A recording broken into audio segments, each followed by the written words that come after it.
जिल्ह्यातील शेतकऱ्यांसाठी दिलासा देणारी महत्त्वाची माहिती समोर आली आहे. खरीप हंगाम 2025 ते 26 मध्ये घेतलेल्या पीक कर्जाची 31 मार्च पूर्वी परतफेड केल्यास 0% व्याजदराचा लाभ मिळणार आहे. पुणे जिल्हा मध्यवर्ती सहकारी बँक मार्फत देण्यात आलेल्या कर्जाची वेळेत परतफेड करण्याचे आवाहन बँकेचे अध्यक्ष प्राध्यापक डॉक्टर दिगंबर दुर्गाडे यांनी केले आहे. यंदाच्या खरीप हंगामासाठी बँकेला 2064 कोटी रुपयाचे कर्ज वाटपाचे उद्दिष्ट देण्यात आले होते.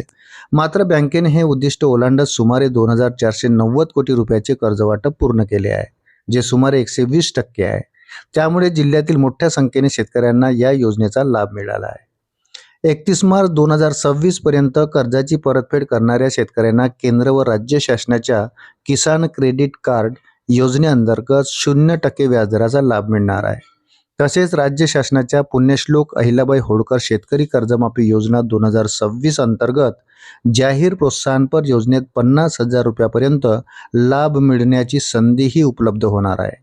त्यामुळे शेतकऱ्यांनी मुदतीपूर्वी कर्जफेड करून या योजनेचा लाभ घ्यावा असे आवाहन करण्यात आले आहे.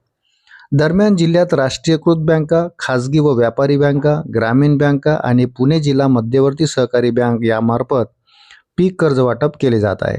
दरम्यान जिल्ह्यात राष्ट्रीयकृत बँका, खाजगी व व्यापारी बँका, ग्रामीण बँका आणि पुणे जिल्हा मध्यवर्ती सहकारी बँक यांच्या मार्फत पीक कर्ज वाटप केले जाते.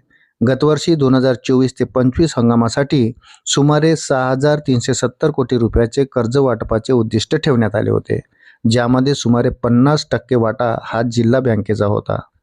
अशाच नवनवीन अपडेटसाठी व्हिडिओला लाईक आणि चॅनलला सबस्क्राईब जरूर करा. धन्यवाद.